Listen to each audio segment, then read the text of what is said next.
Good afternoon, everyone. I see some people are slowly joining, so we're going to give everyone about a minute or two before we begin.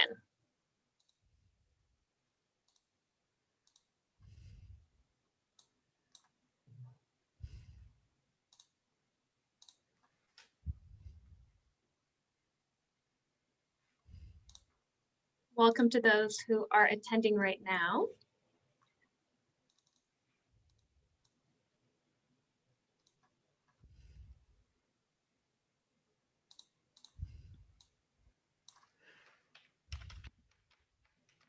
Welcome, everyone. We'll give everyone a few minutes and then we'll start off our exciting program for this afternoon.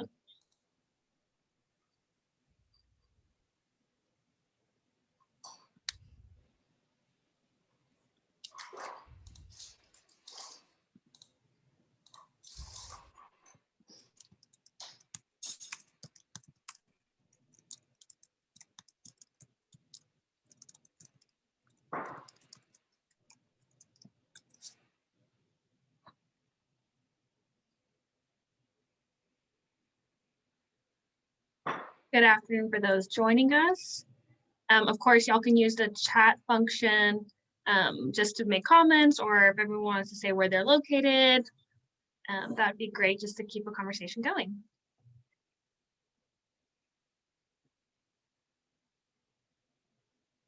And I see Hiroki and Jim already are using the chat function.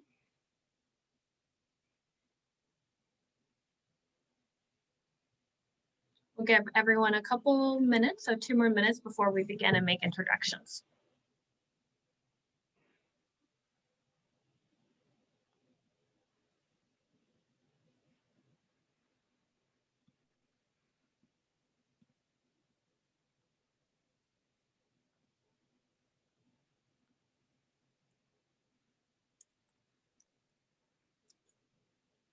Good afternoon for those of us joining. We still see people coming in.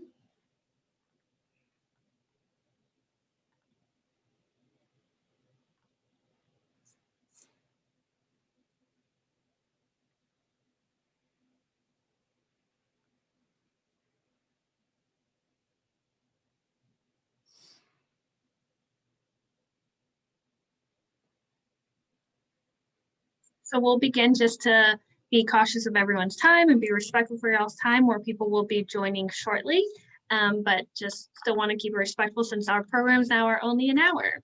So we're excited to see so many of y'all today. Welcome to today's program. As always, we're delighted to have you here.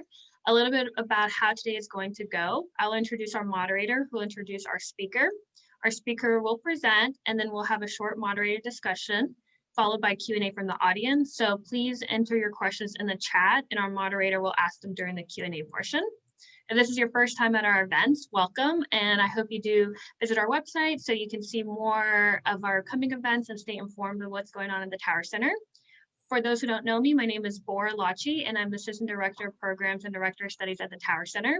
It is now my pleasure to introduce Aideen Selhayen, who will be moderating today's event. Aideen is a fellow at the Tower Center, a professor of political science at the University of North Texas. He's also the executive director of the Peace Science Society International and a co-director of the Social Conflict Analysis Database. Aideen, I will now turn it over to you. Great. Thank you very much for the introduction. And thank you all for attending our session on how the Corona crisis can lead us to a climate neutral economy. Now, it goes without saying that the coronavirus pandemic has completely changed the way in which we do work. And this is a real opportunity for us to rethink how we generate power, how we conduct our daily lives, and maybe perhaps come out of this crisis on the other side with proactive strategies for dealing with the climate change crisis. Now, this talk is especially timely for those of us in Texas because of the winter storm that hit us very recently and raised some serious questions about our energy generation and delivery system here in Texas. So we are very pleased at the Tower Center to welcome Dr. Claudia Kemfert to arrange this fantastic topic for us today. So Professor Kemfert is head of the Department of Energy, Transportation, and Environment at the German Institute of Economic Research, professor of energy economics and energy policy at Leuphana University. She studied economics at Oldenburg, Bielefeld, and Stanford universities. Her research interests concentrate on the evaluation of climate and energy policy strategies. And in 2016, she was appointed as a member of the German Advisory Council on the Environment and received the German Solar Award and the Adam Smith Award for market-based environmental policy. So without further ado, I'd like to welcome Dr. Kemfert, who will be speaking to us today, and then we'll have a Q&A after her talk. So take it away. Thank you so much for having me. Thank you also for the invitation. Ladies and gentlemen, I'm very pleased to be with you today, tonight for me, because I'm located in Berlin, and good afternoon to you where you are located. Yes, thanks so much for having me. So what I will do is I will present some slides. So I have 15 minutes and give you a brief overview of what the situation also, especially from the German and European perspective is, and then provide some food for thoughts for the discussion. So I'm very happy to discuss after the presentation with you as well. Yeah, I hope you can see my slides with the presentation. I'm starting here. If this is not the case, please let me know. That's I will perfect. also, thanks so much. I will also turn off my camera because to save some space for a weak digital connection we have in Berlin, unfortunately. So that's one of the weaknesses of the digitalization procedures in Germany is at night to have not the best internet. But anyhow, so just to start with, as we already heard, is that the Corona crisis is affecting us on different ways. Work is already mentioned, but also the energy system, the climate change. So right now we feel that there is a lot that will be changed. So nothing will be the same as we started with the pandemic, and we don't know when it will be finished, but what we know is that there will be different kind of crisis we are facing. We are in the middle of a very severe pandemic, which you see right here, which brings us also negative economic impacts. I will show you in a minute, but the next crisis is already ahead of us, which is a climate change crisis, and the planetary boundaries in several ways which are hit, and we have to tackle and fix all the different crises. And here is a chance, also an opportunity for change, an opportunity for action. And with this is exactly the topic I would like today to talk to you today. This opportunity of action, the window of opportunity, which is quite open right now for changes in this direction. Now, what we know because of climate change is that the emissions need to be reduced quite soon and quite severe in order to meet the global warming temperature target and not exceed global warming above a level of 1.5 degrees Celsius. Emissions need to go down. Greenhouse gas emissions need to go down very soon. And here are the main sectors which are producing the greenhouse gas emissions, also from the economic perspective, is basically industry, it's power, district heat, transport, and buildings. And to bring the emissions down, there are exactly, I would say, three cornerstones. And these three pillars you see right here on the right-hand side is, on the one hand, energy efficiency, energy saving is crucial. That's basically also for the industry, but also for the building sector. So insulation is crucial, but also the transport sector and all the rest. So energy efficiency improvement can be also 25% of the emissions part, which could bring down the emissions to that extent.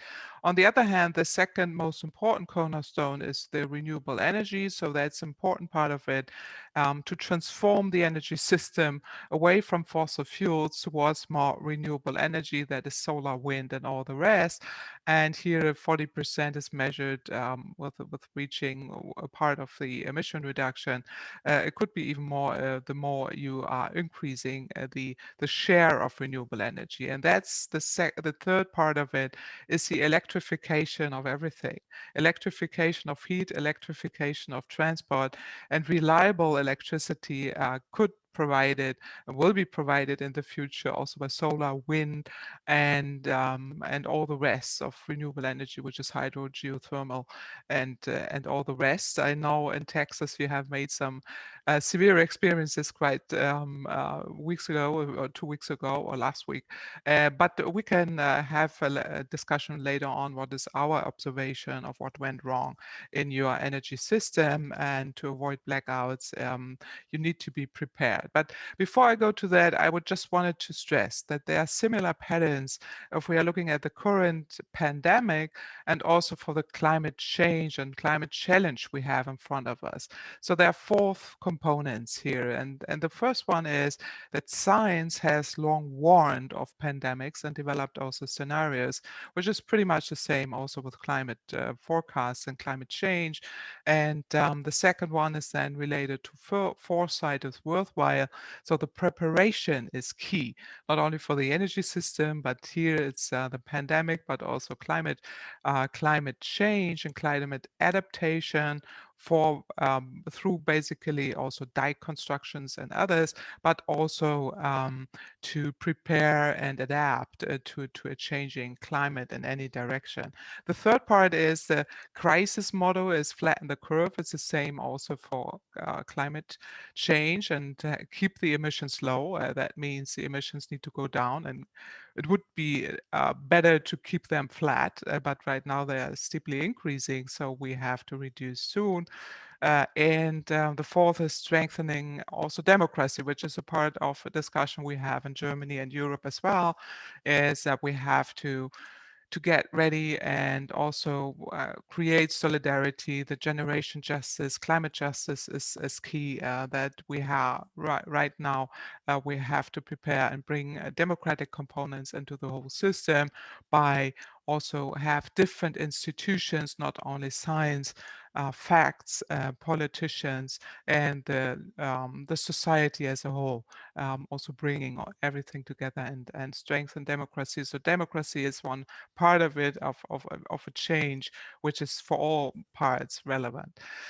But now looking at the economics behind of this, we saw last year, and that's quite substantial, that there has been an economic decline, very substantial. The GDP declined drastically. There are several numbers related to this.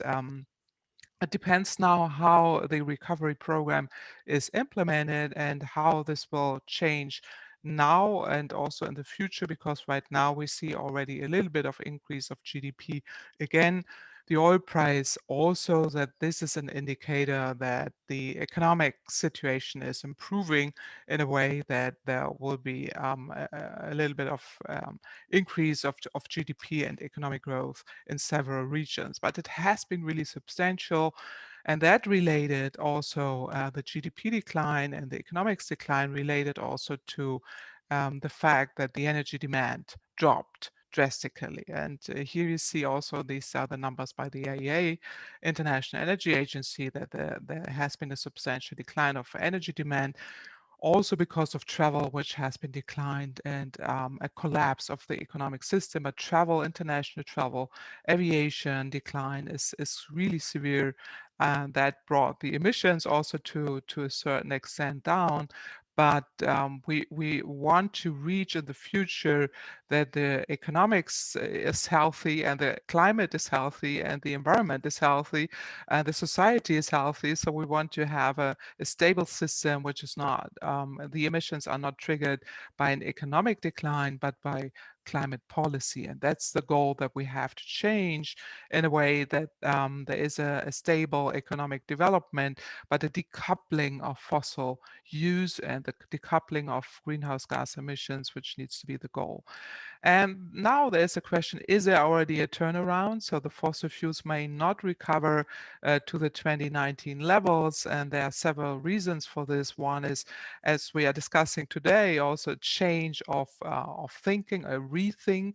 Nothing is the same after the crisis than before, but also there are technological breakthroughs. One is renewable energy is becoming cheaper and cheaper all the time. So there's really a competitive, economic competitive advantage from renewables in contrast to fossils. On the other hand, for example, also electric mobility is booming, battery costs are declining, so mobility may change as well. So there is a less use of fossil fuels, especially in the mobility sector, but also in the building sector, as well as in the energy system as a whole. So there is, I mean, there is an argument in looking at these numbers that there might not be, there might be a turnaround already, that the fossil fuel level, the fossil fuel use is declining also in the longer term, or not steeply increasing as we have seen before. But however, we don't know, there might also be a rebound effect that after the crisis, there's an increase of energy demand again, and then we will see some kind of V-shape recovery or U-shape recovery. We will see at the end, but there are some indicators that there might be a turnaround already.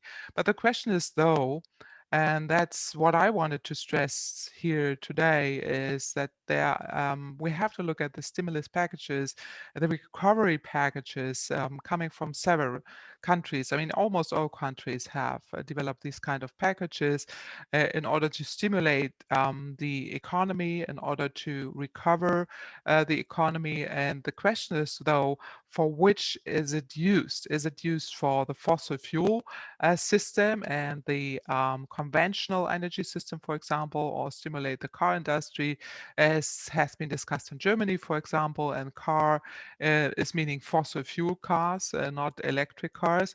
Now we have a little bit of a change, but anyhow, here you see the overview of the stimulus packages of different countries, and the question is here how much green it is. So green means for climate-friendly technologies, for climate-friendly sectors and programs, or is it rather brown in a way that it really stimulates the fossil fuel sector in the broadest sense? And here you see that, I mean, the picture is quite clear. So there is quite a larger share of the stimulus packages is going into the conventional fossil fuel sectors instead of green. But interestingly, it's the climate, it's the European Commission and Germany a little bit, but basically France, UK, interestingly Canada, which has larger green programs, and especially the European Commission because of the Green Deal.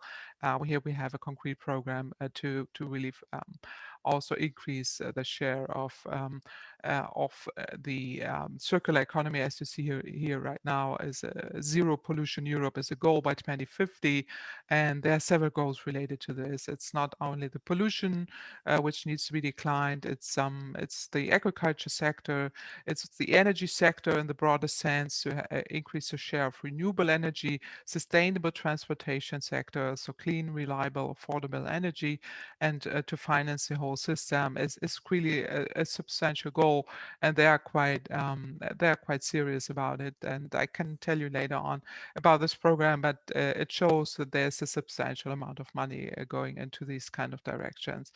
Now, with the stimulus packages, we did several studies, also especially for the German economy, and what we figured out is that the social-ecological economic recovery policy have 4 T's, so to say. It's targeted, which sector is affected, what are the employment effects, so what are the economic policy needs, especially to stimulate the economy to a certain extent in order to avoid negative economic effects or too large economic effects. It's timely. Is it only short term? Is it midterm? So what kind of implementation? How fast can it be implemented?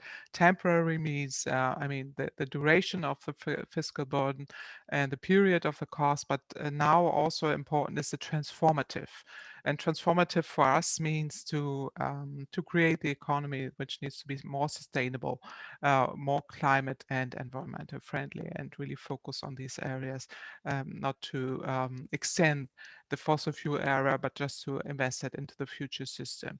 And this is basically the list of the recovery packages now from the German perspective, but also pretty much of what has been decided in Europe.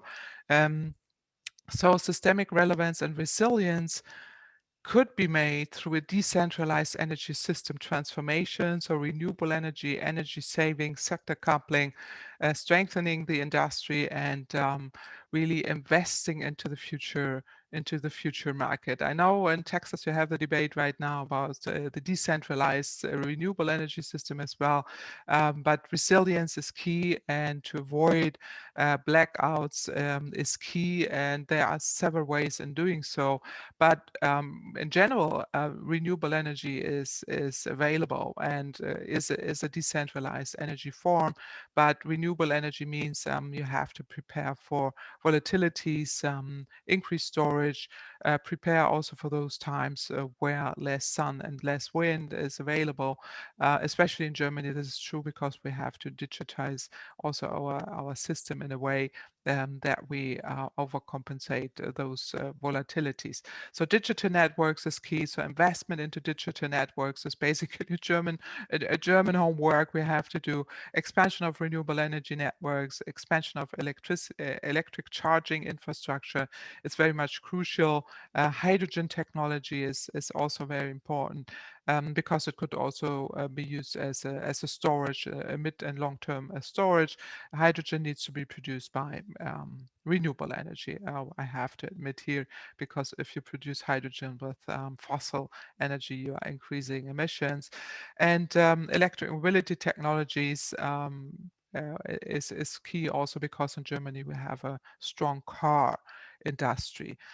Now, wind energy increase, solar is our recommendation to improve also financial participation options, increase the volume of tenders, and the other the other part is to promote energy efficient buildings of renovation in order to save energy. And I think that's for your area as well, a key to really put more money into energy saving in all ways, and in homes, in industry, in the energy system as well, and expand the infrastructure in a broader sense, not only the electricity infrastructure, public transport, rail, and all the rest, which is really important because the mobility of the future is different than of the past, especially in Germany. And I mean, we have a very dense population area, and we can go very easily by train everywhere, or by in a larger city also by bike and feet if we have safe bicycle lanes. So here we really need to change in the urban areas, also the mobility concept. And the industry, of course, it's an issue of heavy industry that we have to invest into energy efficiency, as I already mentioned, but also the promotion of climate-friendly technologies, which are basically by carbon contracts for difference, for example, that if you produce steel, for example, you can do that with hydrogen instead of coal, which is much more energy efficient and also climate friendly, but it's much more costly than coal. So we have to invest into these kind of technologies and help the industry to overcome the emissions. So I would like to close with this, that we have three crises in front of us, but we can solve all together, not only the economic crisis with these green stimulus packages or recovery packages in the broader sense. Instead of investing money for fossil industry, would be better to invest into the future, with climate-friendly future, like renewable energy, like electric mobility, like energy saving of insulation of buildings. And we have calculated that the investment plans in Germany alone, which is 38% of the total money is going into the green packages, can create up to 400,000 new jobs. I mean, new jobs, not only those which we are losing because of structure changes, but new jobs as well. And climate crisis means that we have to reduce emissions. We have international agreements where we have to reduce emissions quite soon, but also because we are already affected by climate change. We feel that with water scarcity in Berlin and around us, for example, the trees, the forests are also showing already reactions to climate change. So we have to prepare and adapt to climate change as well. And energy crisis, as I said, more energy efficiency, energy saving is crucial, and change the whole energy system towards more renewables, more decentralized, more security of supply, which is for us as well a huge issue. I would like to close with the 4Ds. So investment is a big chance for change. And now within the pandemic, we should think carefully of what is the big change, what needs to be done quite soon, and that's for sure decarbonization. Get the emissions down with the measures I already mentioned. Digitalization is the second D, which is really important, not only for work as we do right now here today, but also for smart mobility, smart energy, so energy volatilities from renewables, and you need a smart grids and an energy balance system which is driven by digitalization. Decentralization, as I mentioned, the more decentralized, the better, and the more also energy security at a decentralized level, the better. We have in Germany, for example, right now, and in Europe, a discussion about importing fossil fuels like natural gas from Russia, which is an issue right now. And because of a new pipeline we want to construct, and it's a geopolitical quarrel we are facing right now. We should avoid these kind of quarrels by just using and applying decentralized and home energy, which we could use. Renewable energy is part of this, and democratization, as I already mentioned, to increase acceptance, participation of the society on different levels is really crucial. And I think we have a big chance here in rethinking the whole system in a broader sense. And rethinking brings us to the whole topic of also some opportunities and chances out of this crisis, and use this time which we have in order to rethink and change. Thanks a lot.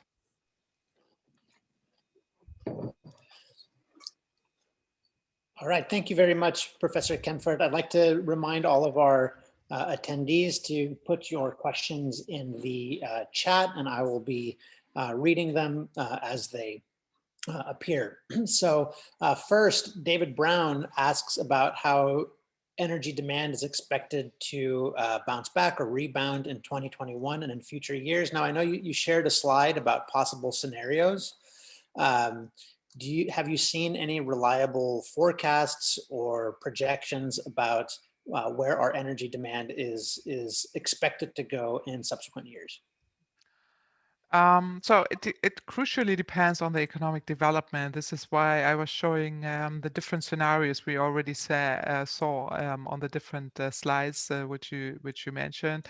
And the question is, though, whether we have a U shape, whether we will have some rebound effect, or whether we are really able to decouple energy demand by more energy saving, by different mobility concepts from the GDP growth in the largest extent. So there are some projections the IEA has shown now, I think also today, they have shown some forecasts for different kind of scenarios, whether there will be a rebound effect or whether there will be an increase already. And their forecast is for the short term that there will be already an energy demand increase because of the economy recovery and because of the GDP impacts we already see. But whether this is really related to energy demand increase quite soon, I would doubt that actually, because at least from the German and European perspective, we already see the impacts on the COVID crisis on the economy, and this will not recover so soon.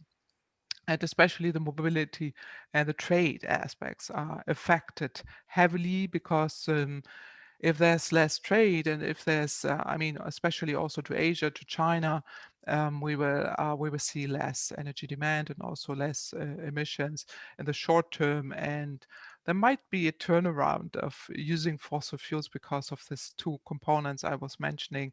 The one is that renewable energy become cheaper and more attractive. Energy saving is key, and the other one is electric mobility for the mobility sector is driving also the costs for this are going down. So it really depends on these kind of scenarios we are looking at, whether we will see a steep demand or a decoupling of energy demand from GDP growth. Wonderful. Now, taking a slightly different direction of causality here, and I assume this question comes from Bora, but the question was posed that are we likely to see infectious disease spread or patterns of infectious disease spread as a result of climate change? So taking the question from the other way around, how do we expect the climate to impact future public health emergencies? Yeah, I mean, there are really some studies in confirming this, that there is an interrelation between infectious diseases, of health impacts on the broader sense of environmental impacts and climate change. And what we have seen for Germany is that pollution affects the health, not only of the people, but then if there's an corona pandemic disease to the people, the effects are quite more severe than in those areas where pollution is lower. So obviously there is an health impact of pollution for sure, and climate change, of course, changes the agriculture system and or related to this. And studies shown that there is an interrelation between infectious diseases of climate change. We have seen that in the past. Some studies also on different other pandemic diseases, but right now I would I mean I'm not an expert in health impacts for these kind of areas, but there is for sure an interrelation which we have to take seriously, and preventing negative impacts to the environment by also reducing pollutions. We are improving the health impacts for all the people, but also by preventing climate change ongoing. We and changing also the agriculture system, for example, we are avoiding more and more the negative impacts coming from these kind of pandemics and the infectious diseases which are happening on a world scale.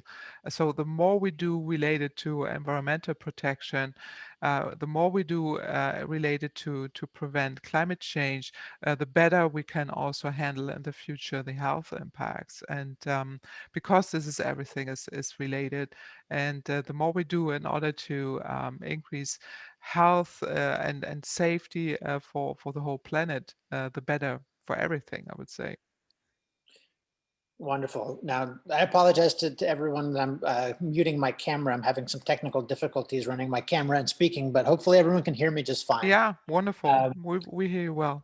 The next question comes from Hiroki Takeuchi of SMU, who asks, how important is it to increase the efficiency of fossil fuel energy to cover increased energy demand relative to adopting green technology? So is there still room for improving the efficiency of coal and natural gas and traditional fossil fuels? And what's the balance between improving existing, or sort of, I should say, brown energy sources versus transitioning to new energy sources?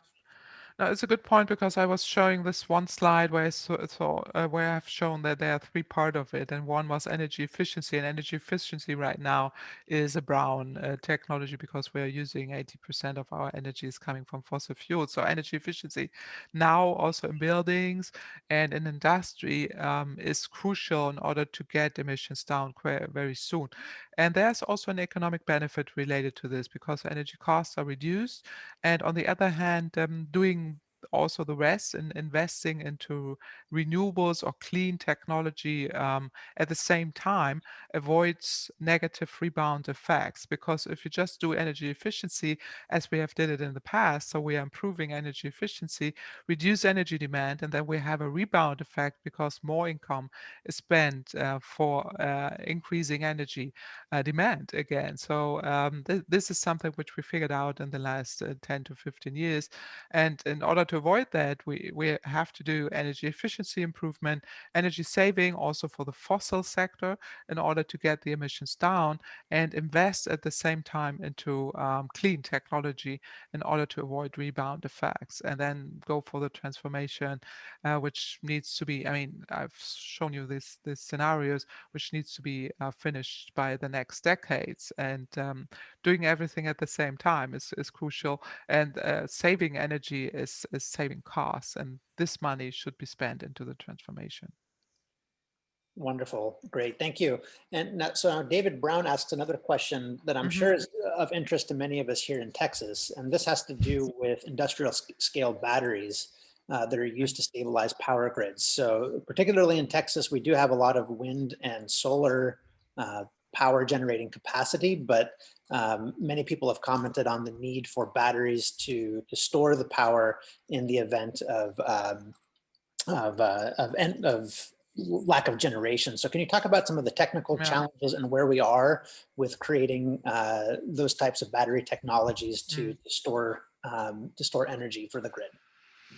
No, it's a good point because we have observed also, because we have similar issues here, we have observed the Texas case very carefully, and have seen that there are indeed some challenges related to the energy security aspect. So I think there were several components related to the blackouts. It was very low temperatures, and I mean freezing a gas line as well, and then also the blackout to the electricity system because of storage gap.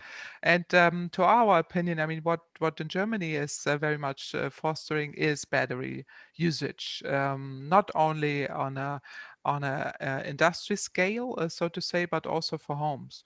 And this we call prosumer approach. That is meaning that we are using solar, for example, or applying solar energy, producing energy in any way. So not only electricity, but also cooling and heating energy. And you can store with a battery at home the energy and the electricity in that way, and use it for those time where you don't have enough. So to our opinion, because of the declining cost of batteries, it's a very important cornerstone of doing so. It's a big backbone of doing it. And with a larger amount of renewable energy, even more batteries are important. And because we need all the different storage options, we need different kind of storages, but batteries is one important part of it. It's a home battery, but also for electric mobility. You could also use the system in order to combine the different electric cars in a way to stabilize the decentralized grids, also because of stability issues, and also because you can use it as a broader storage options and balance the system at all. And that's one part of it. But in the, I mean, batteries is crucial, I would say, also because now the costs are declining so dramatically. But in the midterm to long term, we also need larger storages with increasing scale of renewables, and that is hydrogen, for example, or e-fuels, which is I mean synthetic gas, which is also producing hydrogen with electric with the electricity coming from renewables, and then add the CO2 on it. So you're creating a synthetic gas, which you could use also the gas turbines you have in your system as well, and that is carbon free. And that's one part of where we intend to invest as well, in order to get a system which is has 80 to 100% renewable energy as well. But I would say yes, batteries. That was a question from David. Is key. Is key in this system, and especially because of the cost decline and the technological innovation we are seeing from day to day. We have to say, yeah. Fantastic. Our next question comes from Jim Hollyfield, the director of the Tower Center. I hope I'm understanding the gist of the question. I'll just read it and see what your response may be. So Jim asks, will we see a Jamaica coalition coming in the BRD? And if so, what will its climate and energy policies look like? Okay, I have to explain what is a Jamaica coalition. I'm not sure whether in Texas everybody knows it. Jim knows, obviously, but I don't know whether all the rest do know it. So Jamaica coalition is, we have an election year in Germany this year. So we have right now a grand coalition, which is red and black, which is the Social Democrats, which are the red party, and the black one are the conservatives, the CDU, Christian Democratic Union. And there are other parties, which are the Greens and the Green Party for climate change, climate protection, and they are very much focusing on all the green technologies and all the green transformation.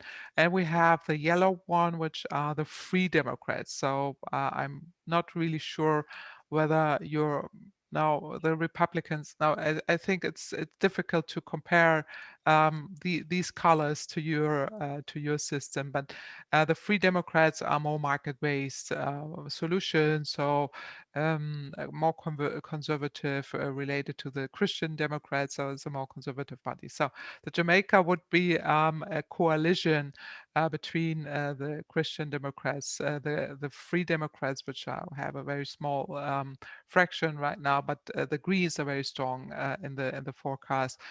So that would be the Jamaica coalition, and I assume that Jim knows it, that in after the last election there has been debates about this Jamaica coalition, but the Free Democrats decided to phase out, or to step aside after a very long discussion and negotiations, and say we will not do that. And there was a big crowd related to this. So there are not many fans in Germany, especially in the current political system, who want to revive this whole idea.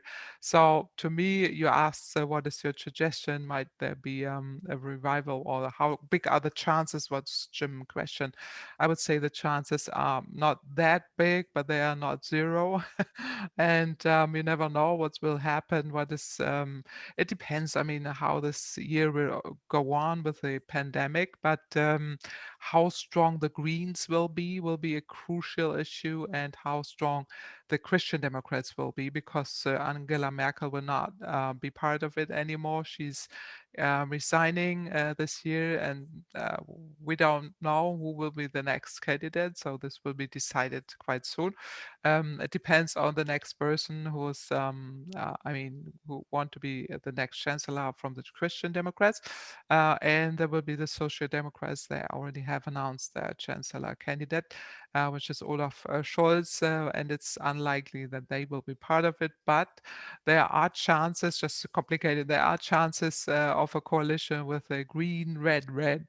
That is also one alternative to the Jamaica. But red is the Social Democrats and the very left party, and the left party is not very popular in Germany, but they are now, part of the discussion. So complicated system. We have many parties. It's quite different from the US, where you have two. It's easier to to decide, but also complicated. But in Germany, it's much more complicated, because they have so many different parties. We don't know what will be likely. So maybe we have in autumn a Jamaica coalition, as Jim was asking.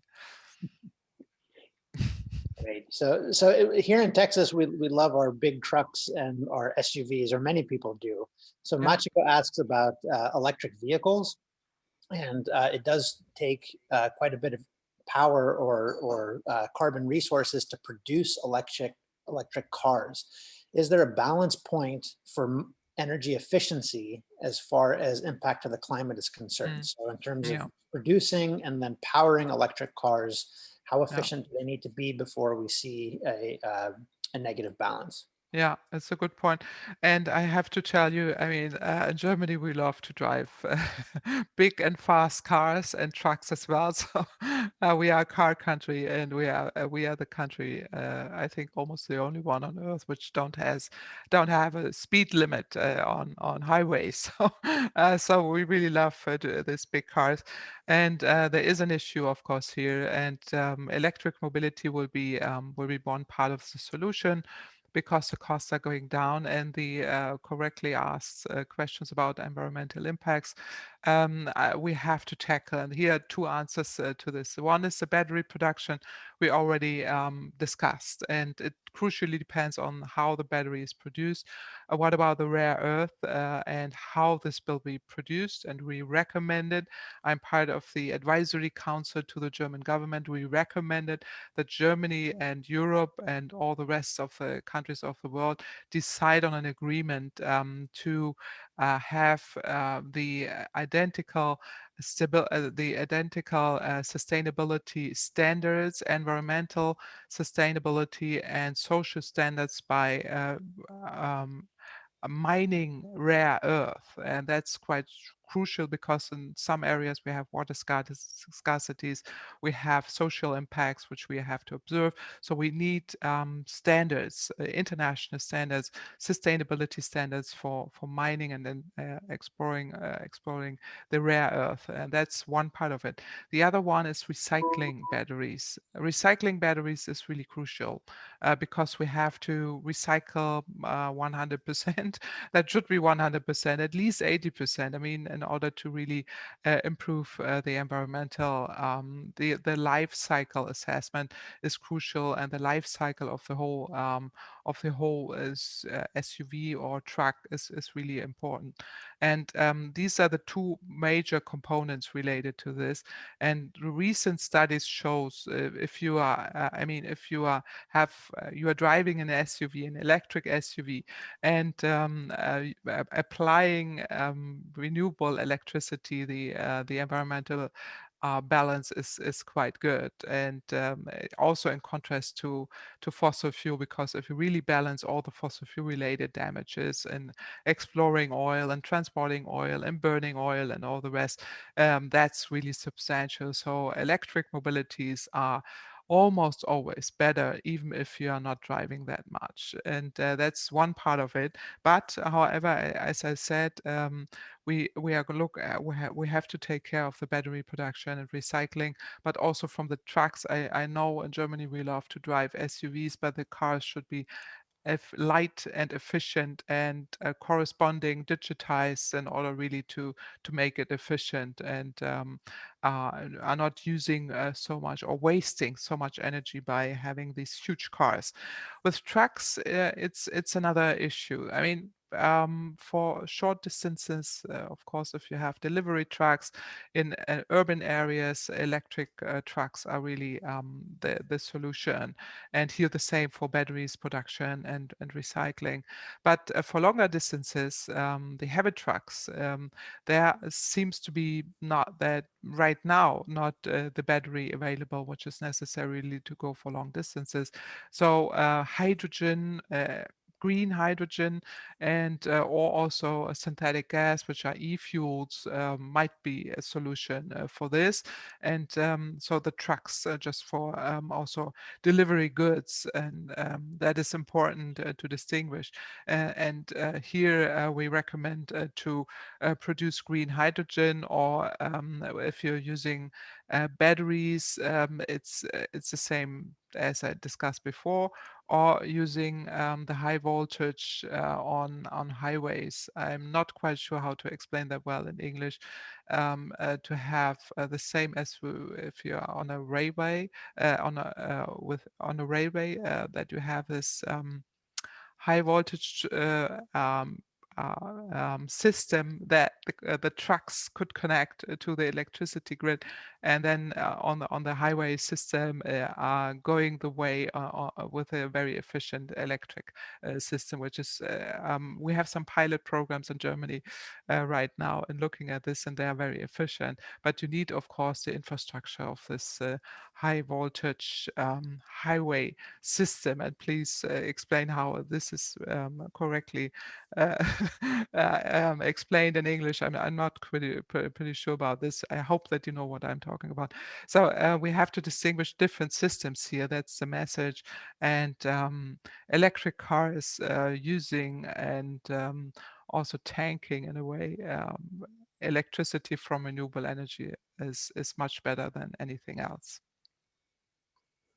Great, thank you for the answer. I think we have time for a couple of more questions. Jacob Southard asks about your chart with respect to the stimulus packages and the green-brown balance that you discussed. He writes that projections of US government investment show stagnation, and asks about how the graph was created and why is Germany and the European Commission so far ahead. He asks questions about the validity of that chart and where the data underlying it come from.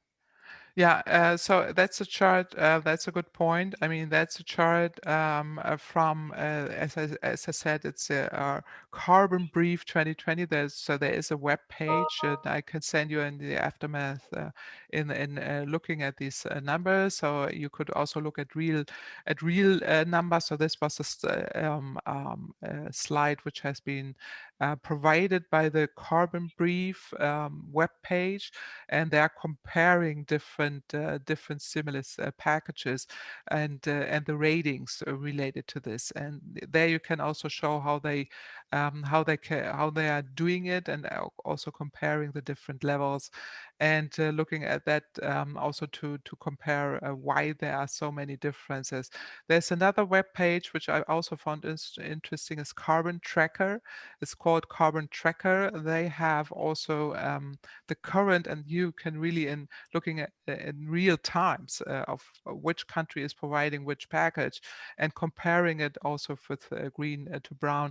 I didn't find such a good overview of what I've shown you here to you, but there you can also compare of what might be really brown, and how this influences the emission reduction, and how close we might be on this 1.5 degrees global warming temperature target we have.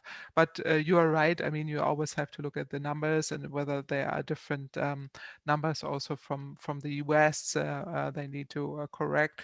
But here the Carbon Brief was showing these numbers, and Carbon Tracker might be another source to compare. Great, thank you. Honor Kolchak, I hope I'm pronouncing your name correctly, but they write about the disaster that we saw here in Texas and the effects on the power grid, and points out that we've seen other natural disasters such as Hurricane Maria in Puerto Rico also knock out the power grid, but writes that we tend to forget unlikable experiences and think that the climate crisis is a problem of the future.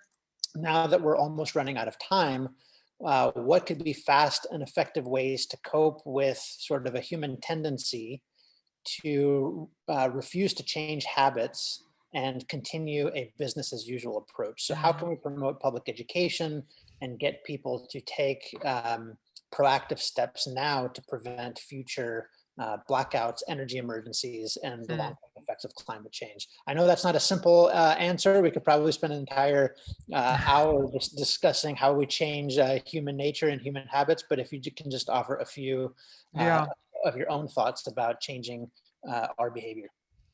No, that's a good point. I mean, I just can report of what we are doing in Germany and I mean, we have a different education system in a way that we started in the 70s of 80s and of the last century in having environmental education at schools quite substantial. So we don't have this, what you have in the US so heavily on this climate denial and fake news and fake science studies also in the education system as you simply because we have a different education system based on facts, but of course the public opinion is also driven by some alternative news and some education, try to educate and influence the younger people, but less effectively as in your country, for example. But what we really need is a science-based discussion on the one hand. We need an education system, also looking at the environmental impacts. Climate change needs to be also taught in schools and in universities and in business companies as well, because it's becoming more and more severe. It's becoming more and more aware, and the people are becoming aware that there is an issue here, even if they don't really believe. We're not talking about in terms of believing, but I know in your country you're talking more about in believing in climate change. But if you talk to farmers in Germany, they all report, even if I don't believe, I would not believe in it, I see it every day. So we have water scarcities, which we never had before. We have this temperature changes. I mean, right now we have 20 degrees Celsius outside. I think in Texas, I've just heard Bora saying it in Texas the same, but last week we had -20. So we had a temperature change of 40 degrees, or even 45 degrees Celsius in a week. So that's not normal. The people are aware of things changing. Even, I mean, relatives, they talk to me and saying, well, I was always skeptic about climate change, but look at the forests. They are all dying. We have a huge problem with forests in Germany because of water scarcities. They are all dying. Even you can see it. So what I'm saying is, I mean, a lot of people are feeling it already, and they are more and more aware, even if they say, okay, I have some doubts in science here, and I'm not sure whether this is really ongoing. So that's one thing, and really trying to get the people and talk to them and educate them and explaining solutions and providing visions, and not in terms of horror stories. I mean, of course, if you have such a blackout, it's really a horror story, but to avoid these kind of affected areas in order to prevent and take care in the future and do it better, in order really to prepare in a certain way related to or adapting to climate change, prepare in doing the transformation, get the people on board. And I mean, the most successful areas in Germany with the transformation are those where the people are on board. We call it people power to the people, or people to the energy. I mean, we have a lot of collaboratives, and they are producing energy. We have prosumers. We have people in Germany using solar power and using batteries and providing all the energy which is necessary, and they are part of it. And in those areas where the people are part of it, it's working. In those areas where we have a lot of skepticism against utilities in Germany, I don't know whether you have that, but in Germany, the people, there's always a mistrust. The people don't trust the utilities because they think they're cheating. They think they are always only get profits, and they want to be too reliant to them. But that's a typical German thing. But in those areas where the people are on board, and you have positive visions, and they could do something, they are really positive of changes. And that would be my idea to this very important question. Thank you. I think we have time for one final question, and this comes from Larry Chastain. I think it's a very perceptive question here. He asked that the United States has joined the Paris Climate Agreement, or has rejoined the agreement.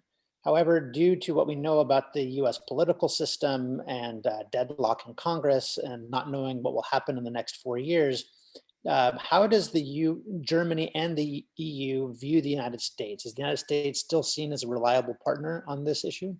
Yeah, it is. I mean, now, not before, to be honest. I mean, with the last president, there was no, I think that the public opinion was that there's no reliable US anymore. But now it's back, and we are very happy with the new president. We are very positive about the development. We see big chances of cooperation. I heard the chancellor saying that she wants to go for an alliance with the US for climate protection. We have the COP26, the climate conference in UK in in November this year, after our elections. But independently of who's the next chancellor, there will be there's not this extreme positions we have in Germany than you have in your country. So we have a chancellor who might be, it doesn't matter, because they will go for climate protection, because all parties will do so. And with this, I've heard voices in saying, well, keep our history working and go with the US for more climate protection. There are huge economic chances. So for us, the US has always been a big brother in the best way. I mean, in a good way, of being a really good relative. We were very sad the last 4 years that we lost it, but now we are very happy that it's back, and we think it's really, now it's reliable, and we will have a positive relationship to this, to your country. Wonderful. Thank you Sorry. very much. Bora, did you have any final things to add? I really do want to thank Professor Kemfert for her very insightful comments, and thank you to all of the participants for your fantastic questions. Hopefully we'll all be able to meet at the Tower Center events in the near future, but I'm going to turn it over to Bora and see if she has any final remarks. No, thank you so much, Aideen, and thank you so much, Professor Kemfert. This was amazing, and I know our attendees really enjoyed it. So we do thank you for your time and for agreeing to speak at the Tower Center. So thank you to everyone, and please stay continued for our future programs that we do have online. Thank you for having me. It was really fun. Thank you so much. Thank you. Thank you so much, Aideen, as well, for moderating. Thank you, everyone. Thank you. Have a great afternoon and good night. Good night.